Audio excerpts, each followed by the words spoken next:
मुजफ्फरनगर में पत्थरबाजों पर कार्रवाई की गई है। 28 लोगों के खिलाफ नामजद एफआईआर दर्ज की गई है। 120 नामालूम लोगों पर भी केस दर्ज किया गया है। आपको बताएं कि पथराव में 4 पुलिस वाले जख्मी हुए थे।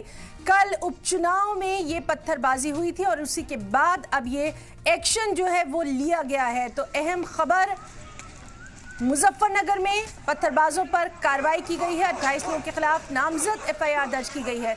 120 नामालूम लोगों पर भी केस दर्ज किया गया है। पथराव में पुलिस वाले जख्मी हुए थे। उपचुनाव में कल ये पत्थरबाजी की तस्वीरें ये सामने आई थी और उसी के बाद अब ये केस दर्ज किया गया है। तो अहम खबर मुजफ्फरनगर से, जहां पर पत्थरबाजों के खिलाफ ये अहम कार्रवाई की गई है।